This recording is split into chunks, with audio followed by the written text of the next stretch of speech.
بسم اللہ الرحمن الرحیم۔ الثالث ان يكون الرفع بالضمة والنصب والجر بالفتحة ويختص بغير المنصرف كعمر۔ بیٹا وجوہ اعراب کے اعتبار سے اسم کی قسموں کا ذکر چل رہا ہے، یا یہ کہہ لو کہ اسم کے اصناف اعراب کی قسمیں بیان کی جا رہی ہیں۔ ان میں سے دو قسموں کا ذکر اس سے پہلے ہوا، آج یہاں پر تیسری قسم کا ذکر ہے۔ تیسری قسم کا اعراب یہ ہے بیٹا کہ کچھ اسماء ایسے بھی ہوتے ہیں جن کا حالت رفعی میں ضمے کے ساتھ اعراب ہوگا، حالت نصبی اور جری میں فتحے کے ساتھ اعراب ہوگا۔ یعنی حالت نصبی میں تو فتحے کے ساتھ ہوگا ہی، لیکن حالت جری میں بھی فتحے کے ساتھ اعراب ہوگا۔ یہ اعراب کون سے اسم پر آئے گا؟ وہ کون سا اسم ہوگا جس کا یہ اعراب ہوگا کہ حالت رفعی میں، یعنی اگر فاعل بنے یا مبتدا بنے یا کوئی بھی مرفوعات میں سے کوئی بھی بنے تو حالت رفعی میں ضمے کے ساتھ اعراب، حالت نصبی میں یعنی مفعولوں میں سے مفاعیل میں سے کوئی بھی وہ بن جائے تو حالت نصبی میں فتحے کے ساتھ اعراب، اور حالت جری میں کہ اس پر حرف جار داخل ہو جائے یا وہ مضاف الیہ ہو جائے تو ایسی صورت میں اس کا اعراب بھی فتحے کے ساتھ ہو۔ یہ کون سا اسم ہوگا؟ تو فرماتے ہیں کہ یہ اسم غیر منصرف ہوگا۔ کوئی اسم غیر منصرف ہو تو اس کا اعراب یہی ہوگا، حالت رفعی میں ضمے کے ساتھ، حالت نصبی اور جری میں فتحے کے ساتھ۔ حالت جری میں کسرہ کیوں نہیں آیا اس پر؟ اس کی وجہ کیا ہے کہ حالت جری میں کسرہ نہیں آیا؟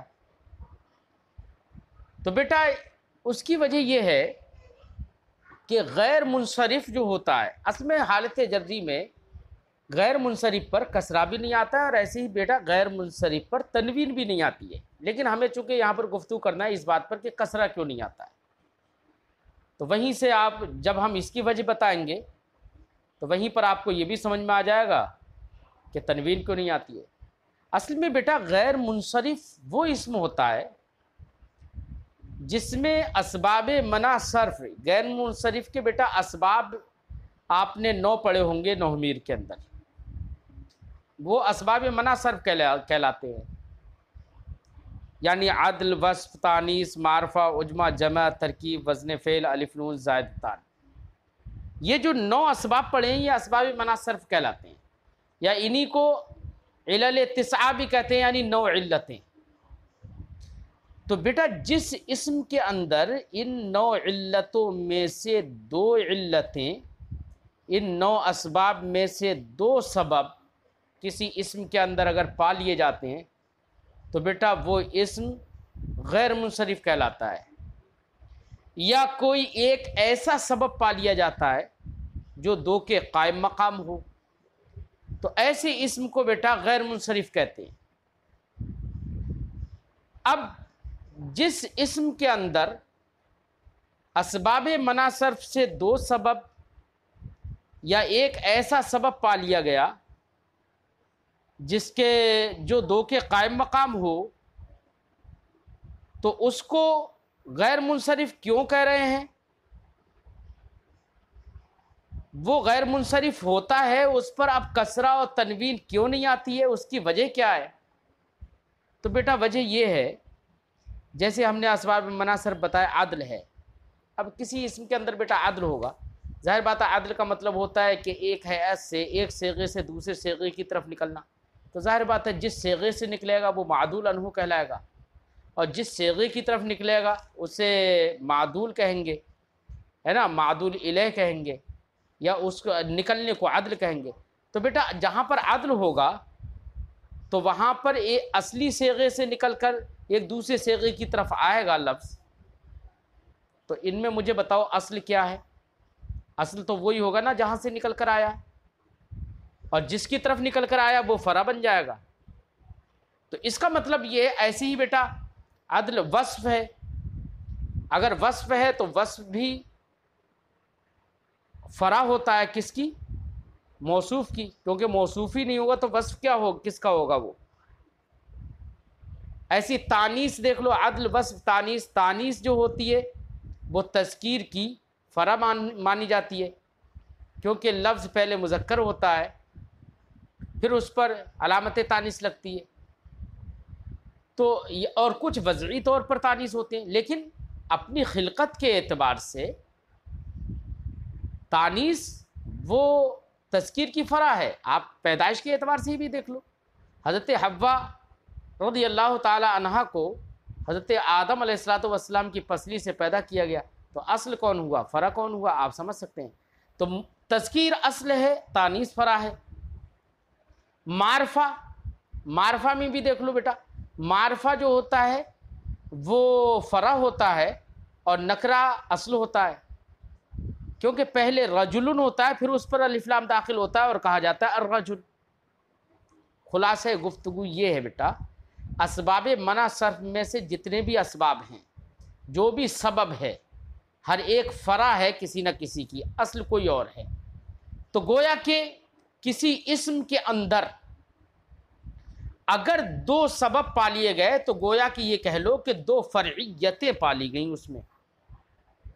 جب دو فرعیتیں پالی گئیں تو بیٹا یہ اسم دو فرعیت پائے جانے کی وجہ سے، دو علتوں کے پائے جانے کی وجہ سے یہ اسم مشابہ ہو گیا فعل کے۔ کس کے مشابہ ہو گیا؟ فعل کے، کیونکہ فعل بغیر فاعل کے نہیں پایا جاتا ہے، فعل مصدر کے بغیر نہیں بنتا ہے، تو فعل فاعل کا اور مصدر کی فرع ہوتا ہے گویا کہ۔ تو دو فرعیتیں فعل کے اندر بھی پائی جاتی ہیں، فاعل کی بھی فرع ہوتا ہے فعل، مصدر کی بھی فرع ہوتا ہے فعل، تو دو فرعیتیں فعل کے اندر بھی پائی جاتی ہیں، اور دو فرعیتیں فرع ہونا، فرعیت کا مطلب فرع ہونا، دو فرع ہونا غیر منصرف کے اندر بھی پایا جاتا ہے۔ تو فرعیتوں میں اس میں غیر منصرف فعل کے مشابہ ہو گیا۔ اس مشابہت کا اثر یہ ہوتا ہے بیٹا کہ جیسے فعل پر تنوین اور کسرہ نہیں آتا ہے، اس مشابہت کی بنا پر اب اس میں غیر منصرف پر بھی کسرہ اور تنوین نہیں آتی ہے۔ وجہ سمجھ میں آ گئی؟ اس لیے حالت جری میں بھی اس میں غیر منصرف پر فتحہ ہی آتا ہے، کسرہ نہیں آتا ہے۔ ٹھیک ہے، تو اس میں غیر منصرف کا اعراب کیا ہوا؟ حالت رفع میں ضمے کے ساتھ، حالت نصبی میں فتحے کے ساتھ، حالت جری میں بھی فتحے کے ساتھ۔ ٹھیک، وجہ بھی آپ کے سمجھ میں آ گئی۔ اب یہاں پر صاحب کتاب نے فرمایا الثالث ان یکون الرفع بالضمۃ والنصب والجر بالفتحۃ۔ تیسرا اعراب کی تیسری قسم یہ ہے کہ حالت رفع میں ضمے کے ساتھ ہو، حالت نصبی اور جری میں فتحے کے ساتھ ہو۔ یہ اعراب کون سے اسم کے ساتھ مختص ہوگا؟ تو فرماتے ہیں وَيُخْتَصُ بِغَيْرِ الْمُنصَرِف، یہ اسم، یہ اعراب غیر منصرف کے ساتھ خاص کیا جاتا ہے۔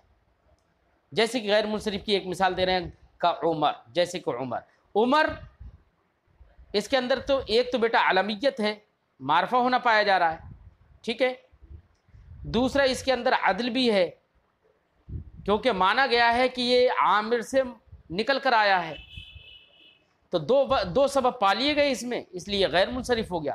اب یہ حالت رفع میں ہوگا تو ضمہ آئے گا اس پر۔ مثلا ہم نے کہا عمر عادل، عمر عادل ہے، تو حالت رفع، عمر چونکہ مبتدا ہے تو حالت رفع میں ہے نا۔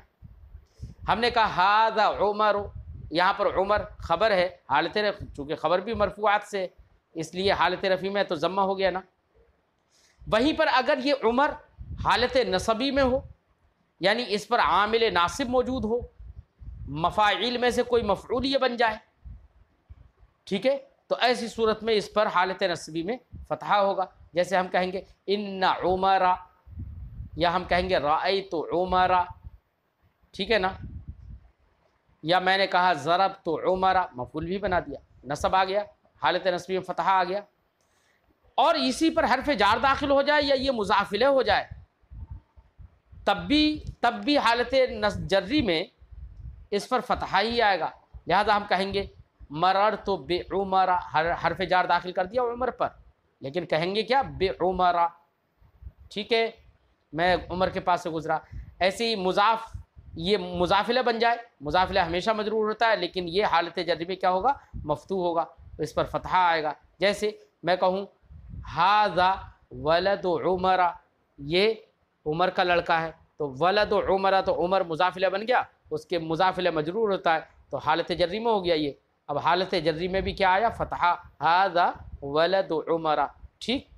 صاحب کتاب کی مثال سنیے، فرماتے الرابع، فرماتے ہیں کہ جیسے کہ آپ کہیں جاءنی عمر، حالت رفیع میں چونکہ عمر فاعل بن رہا ہے یہاں پر، رأیت عمر، حالت نصبی میں کیونکہ عمر رأیت کا مفعول بھی بن رہا ہے نا، ومررت بعمر، یہاں پر حرف جار داخل ہو گیا عمر پر، حالت جری میں فتحہ آ گیا، ٹھیک۔ الرابع، چوتھی قسم، اعراب کی چوتھی قسم، کون سا چوتھی قسم کون سا اعراب ہے؟ تو فرماتے ان یکون الرفع بالواو والنصب بالالف والجر بالیاء، چوتھی قسم یہ ہے کہ حالت رفیع میں واو کے ساتھ اعراب ہو، حالت نصبی میں الف کے ساتھ اعراب ہو، اور حالت جری میں یا کے ساتھ اعراب ہو۔ کس کے ساتھ اعراب ہو؟ یا کے ساتھ، ٹھیک۔ یہ کون سے اسم کا اعراب ہوگا بیٹا؟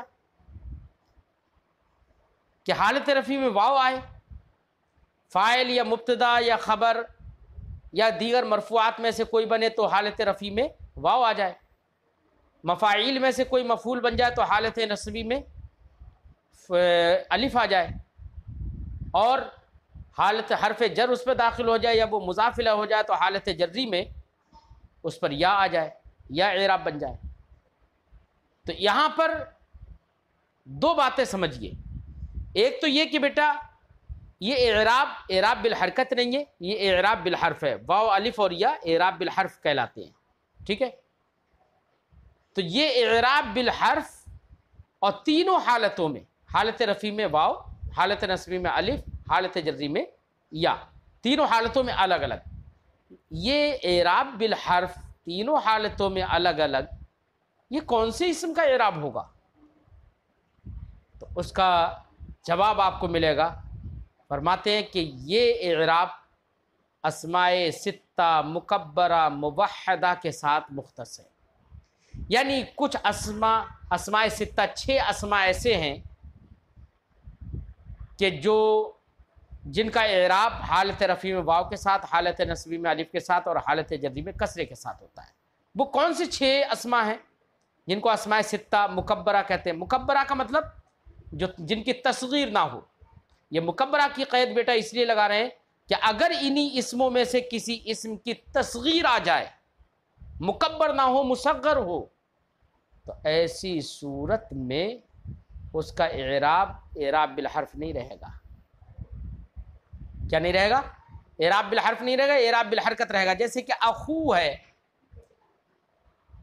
جب یہ مکبر ہے یعنی مصغر نہیں ہے، حالت یعنی تصغیر والا نہیں ہے، تو اس کا اعراب حالت رفیع واو کے ساتھ ہوگا۔ لیکن اسی کی تصغیر لاؤ اخن کی، تو اس کی تصغیر ہوتی بیٹا اخیل۔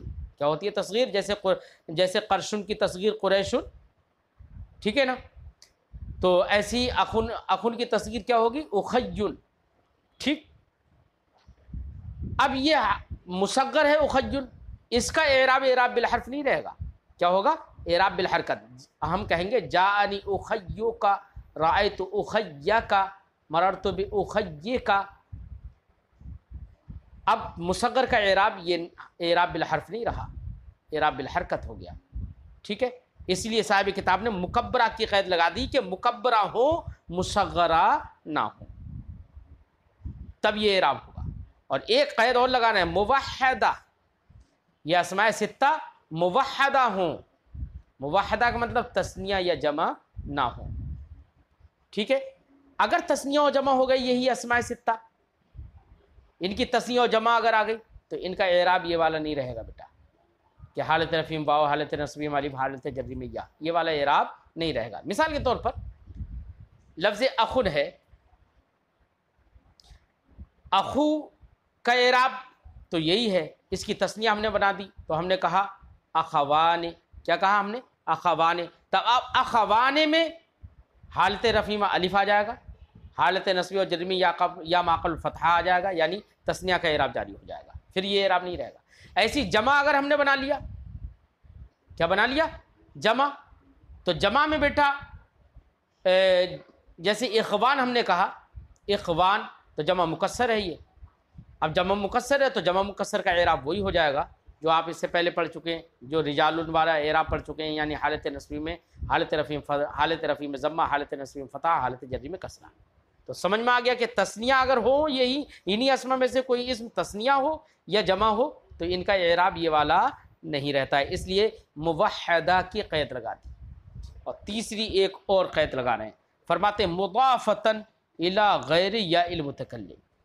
ان کا یہ اعراب، اسماء ستہ کا یہ اعراب حالت رفع میں واو کے ساتھ، حالت نصبی میں الف کے ساتھ، حالت جری میں یا کے ساتھ، یہ اعراب تب ہوگا جبکہ یہ مضاف ہو. کیا ہو؟ مضاف ہو. اگر یہ مضاف ہی نہ ہو مثلا تو ان کا اعراب یہ نہیں رہے گا. جیسے اخن مضاف نہیں ہے یہ، تو ان کا اعراب وہی مفرد منصرف صحیح والا ہو جائے گا، جاءنی اخن رأیت اخن مررت باخن. ٹھیک، حالت نصبی، حالت رفع میں ضمہ، حالت نصبی میں فتحہ، حالت جری میں کسرہ. اس لیے قید لگا دی مضاف ہوں، لہذا مضاف ہوں گے. اب مضاف میں بھی کس کی طرف مضاف ہوں، اس میں بھی ایک قید لگا رہے ہیں، الی غیر یا المتکلم، یا متکلم کے علاوہ کی جانب مضاف ہو یا متکلم کی جانب مضاف نہ ہو. اب چاہے اس میں ظاہر کی جانب مضاف ہو یا متکلم کے علاوہ کسی ضمیر کی جانب مضاف ہو.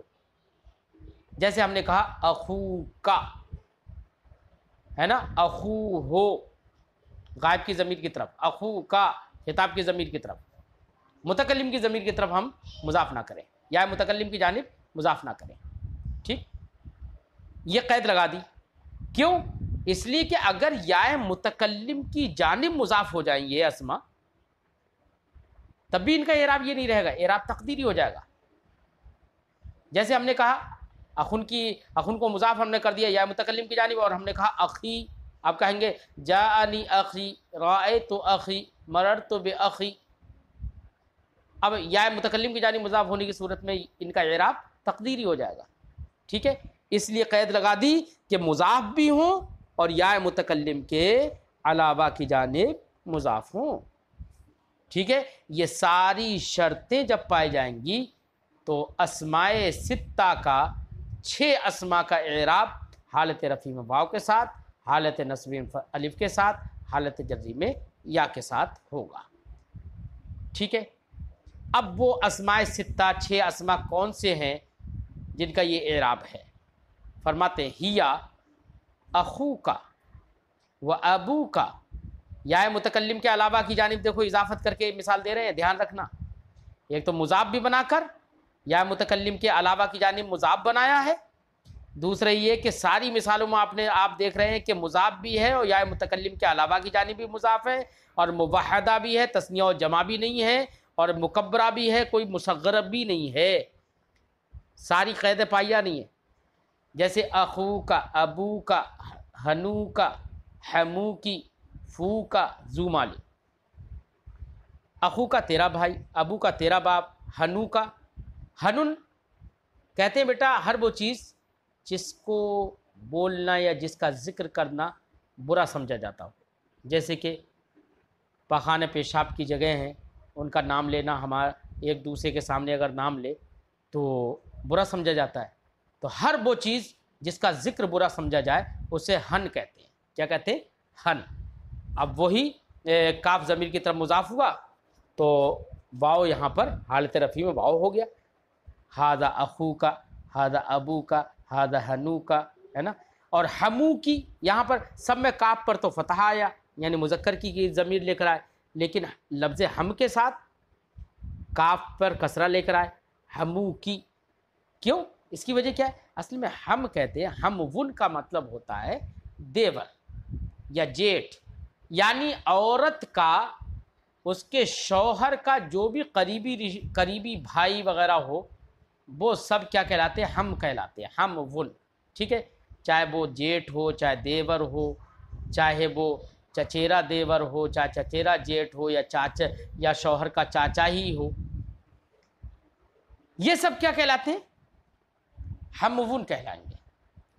تو بیٹا دیور ہونا، جیٹھ ہونا، یہ کس کا؟ دیور اور جیٹھ کسی مرد کے ہوتے ہیں؟ نہیں ہوتے، عورت ہی کی ہوتے ہیں، ہے نا؟ تو اس لیے ہمون کا معنی جب جیٹھ اور دیور ہے تو کس کا جیٹھ اور دیور ہوگا؟ عورت کا۔ اسی لیے ہمو کی ضمیر بھی مونس کی لے کر آئے، یعنی تیرا دیور، کیونکہ مذکر کی ضمیر نہیں لا سکتے، کیونکہ مذکر کا دیور اور جیٹھ نہیں ہوتا ہے، ٹھیک؟ اس لیے یہاں پر ہمو کی کہا۔ فو کا یہ فمن جو ہے اصل، ٹھیک ہے، فوہن اصل ہے، میم سے ہا بدل دیتے ہیں، وہی فو کا فوہن ہے نا، کبھی ہا کو حذف کر دیتے ہیں تو فو رہ گیا۔ اب دیکھیے فو کا اس کا معنی منہ ہوتا ہے، فو کا تیرا منہ، حالت رفیع میں واو ہے۔ زو مالن، ایسے ہی زو صاحب کے معنی میں، مالن کی طرف اضافت کر کے دکھا دیا۔ اس مالن کی طرف اضافت کر کے اس لیے دکھایا کہ یہ بتانے کے لیے کہ تاکہ آپ یہ سمجھ جائیں کہ لفظ زو کی اضافت اس میں جنس کی جانب ہوتی ہے، اسی لیے مال کی طرف جو کہ اس میں جنس ہے اس کی طرف اضافت کر کے انہوں نے مثال پیش کی، ٹھیک ہے۔ اب یہ 6 اسما ہو گئے، دیکھو، اخو کا 1، ابو کا 2، ہنو کا 3، ہمو کی 4، فو کا 5 اور زو مالن 6۔ یہ 6 اسما ہو گئے۔ ان 6 اسما کو اسماء ستہ کہتے ہیں، اور جبکہ یہ مکبرہ ہوں، موحدہ ہوں، اور یا متکلم کے علاوہ کی جانب جب یہ مضاف ہوں تو ان کا حالت رفیع میں واو کے ساتھ اعراب ہوگا، حالت نصبی میں الف کے ساتھ، اور حالت جری میں یا کے ساتھ اعراب ہوگا۔ جیسے آپ مثال دے رہے ہیں صاحب کتاب، تقول آپ کہیں گے جاءنی اخوکا۔ اب جاءنی اخوکا میں اخوکا کیا ہے؟ حالت رفیع میں ہے، نہیں ہے؟ کیسے ہے حالت رفیع میں؟ کہ جاء نے اس کو اپنا فاعل بنایا ہے، اور فاعل کیا ہے؟ مرفوعات سے ہے، نہیں ہے؟ بالکل مرفوعات سے ہے۔ جاءنی اخوکا تو حالت رفیع میں دیکھو واو کے ساتھ اعراب ہو گیا۔ رأیت اخاکا، رأیتو نے اخا کو اپنا مفعول بھی بنا لیا، لہذا رأیت اخاکا، یہاں پر اخا حالت نصبی میں الف کے ساتھ اعراب ہو گیا، ٹھیک ہے۔ مررت باخیکا، تو یہاں پر مررت باخیکا میں اخی پر حرف جار داخل ہوا تو حالت جری میں ہو گیا یہ اخی، اور حالت جر میں یا کے ساتھ اعراب ہو گیا نا، اخیکا، ٹھیک ہے۔ وکذل بواقی، فرماتے ہیں کہ بالکل اسی طریقے سے باقی تمام اسما کی مثالیں آپ بنا لو۔ مثلا آپ کہو جاء ابو کا، رأیت ابا کا، مررت بابی کا، ہے نا، جاء ذو مالن، رأیت ذا مالن، مررت بذی مالن، اس طریقے سے ساری مثالیں آپ بنا لو۔ فرماتے ہیں صاحب کتاب الخامس ان یکون الرفع بالالف والنصب والجر بالیاء المفتوح ما قبلها۔ 5ویں قسم یہ ہے کہ حالت رفعی میں الف آئے اور حالت نصبی اور جری میں یا ما قبل فتحہ آئے، یہ بھی ایک اعراب کی قسم ہے۔ لیکن یہ اعراب بیٹا آئے گا کون سی اسم پر؟ تو فرماتے ہیں یہ اعراب تثنیہ پر آئے گا، ایسی کلا اور کلتا پر آئے گا، کلا اور کلتا کا بھی یہی اعراب ہوگا، ایسی اسنانے اور سنتانے کا بھی یہی اعراب ہوگا۔ کس کا؟ تثنیہ کا یا تثنیہ کے ملحقات کا۔ تثنیہ کے ملحقات کیا ہے؟ کلا اور کلتا تثنیہ کے ملحقات مانے جاتے ہیں، تثنیہ نہیں ہے لیکن تثنیہ کے ملحقات مانے جاتے ہیں۔ ملحقات کیا؟ تثنیہ کے ساتھ اس کو ملحق کر دیا گیا اعراب میں، ٹھیک ہے نا۔ ایسی اسنانے، اسنتانے، ٹھیک ہے نا۔ تو ان سب کا اعراب کیا ہوگا؟ حالت رفیع میں الف کے ساتھ، حالت نصبی اور جری میں یا ما قبل فتحہ، یعنی یعنی مثنیٰ ہو، تثنیہ ہو یا تثنیہ کے ملحقات سے کوئی ہو جس کی صورت تثنیہ کی ہو، اگرچہ حقیقتاً وہ تثنیہ نہ ہو، ٹھیک ہے نا۔ تو اس کا اعراب حالت رفیع میں الف کے ساتھ ہوگا اور حالت نصبی اور جری میں یا ما قبل فتحہ ہوگا، یعنی اس کا اعراب بالحرف ہوگا، اور اعراب بالحرف میں بھی حالت رفیع میں الف ہوگا، حالت نصبی اور جری میں یا ما قبل فتحہ ہوگا۔ مثال جیسے بیٹا رجلن کی تثنیہ ہم بنا لیں، کوئی بھی مثنیٰ لے آئیں، کوئی بھی تثنیہ، رجلن کی تثنیہ ہم نے بنا لی رجلان، ٹھیک ہے۔ اب ہم اس کو حالت رفیع میں بنائیں، یعنی اس کو ہم فاعل بنائیں یا مبتدا بنائیں یا خبر بنائیں یا مرفوعات میں سے کوئی بھی ایک مرفوع سے ہم بنا دیں، تو حالت رفیع میں کیا اعراب ہوگا؟ الف کے ساتھ. ہم کہیں گے جاءنی الرجلان، الف کے ساتھ ہو گیا نا، کیونکہ جاء نے اس کو اپنا فاعل بنا لیا. اور ہم کہیں گے وہیں پر رأیت، تو رأیت میں رأى فعل ہے، تا ضمیر متکلم اس کا فاعل ہو گیا. اب اس کو تو مفعول کی ضرورت ہے، لہذا رجلان کو ہم مفعول بھی بنا دیں. تو اب ہم کیا پڑھیں گے؟ رأیت رجلین یا ما قبل فتح کے ساتھ. ٹھیک ہے، ایسے ہی ہم حرف جار اس پہ داخل کر دیں اور ہم کہیں مررت برجلین، تب بھی حالت جری میں بھی کیا اعراب رہا؟ یا ما قبل فتح کے ساتھ. بالکل انہی کی طرح بیٹا کلا کا بھی اعراب ہوگا. کلا، لیکن کلا کے اندر ایک شرط ہوگی، جبکہ کلا مضاف ہو ضمیر کی جانب. کس کی جانب مضاف ہو؟ ضمیر کی جانب. اگر ضمیر کی جانب مضاف ہے تب تو یہی اعراب رہے گا کہ حالت رفیع میں الف کے ساتھ، حالت نصبی اور جری میں یا ما قبل فتح کے ساتھ ضمیر کی جانب مضاف ہو. یہ ضمیر کی جانب مضاف ہونے کی قید کیوں لگا رہے ہیں ابھی سمجھ لینا. پہلے مثال سمجھو. ہم نے کہا کلا یا ہم نے کہا کلتا، مذکر کے لیے کلتا، وہ مذکر کے لیے کلا اور مؤنث کے لیے کلتا. اب ان کی اضافت ہم نے ضمیر کی جانب کری تو ہم نے کہا کلاہما کلتاہما. ٹھیک، اب حالت رفیع میں الف کے ساتھ اعراب ہوگا. ہم کہیں گے جاءنی الرجلان کلاہما، جاءتنی المرأتان کلتاہما، الف کے ساتھ اعراب ہو گیا حالت رفیع میں. اور وہیں پر ہم حالت نصبی میں لے جائیں تو ہم کہیں گے رأیت الرجلین کلیہما، رأیت المرأتین کلتیہما. ضمیر کی جانب مضاف ہیں تو یا ما قبل فتح کے ساتھ اعراب ہو گیا حالت نصبی میں. ایسے حالت جر میں لے جائیں، حرف جار داخل کر کے ہم کہہ دیں مررت بالرجلین کلیہما، مررت بالمرأتین کلتیہما. ٹھیک ہے نا، حالت نصبی اور جری میں دونوں میں یا ما قبل فتح کے ساتھ اعراب ہو گیا. ٹھیک ہے نا، بات سمجھ میں آ گئی. ایسی اسنان اور اسنتان، کلا اور کلتا، یہ تو ان کی تو صورت ہی تثنیہ کی نہیں ہے، تو یہ تثنیہ کے ساتھ اعراب میں ملحق ہیں. اور اسنان اور اسنتان کی صورت تو تثنیہ کی ہے لیکن حقیقتاً تثنیہ نہیں ہے. کیونکہ اگر حقیقتاً تثنیہ ہوں گے تو بیٹا حقیقتاً تثنیہ تو وہ ہوتا ہے جس کے مفرد کے آخر میں الف نون لگا دیا گیا ہو. اس میں مجھے بتاؤ اسنان میں کس کے آخر میں الف نون لگایا گیا ہے؟ نہیں نا، حقیقت میں تثنیہ نہیں ہے، صورت میں تثنیہ ہے. تو ان کا بھی اعراب وہی تثنیہ کا ہوگا. جاءنی اسنان، رأیت اسنین، مررت باسنین، ہے نا.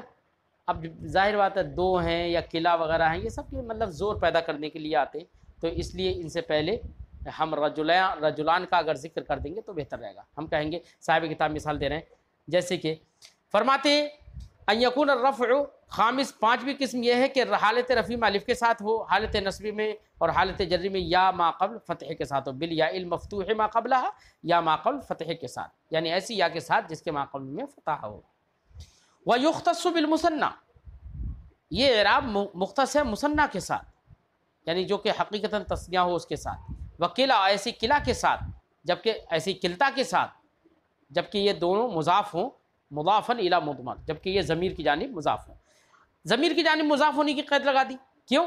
اس لیے کہ بیٹا اگر یہ اس میں ظاہر کی جانب مضاف ہو جائیں گے نا تو ان کا اعراب تقدیری ہو جائے گا.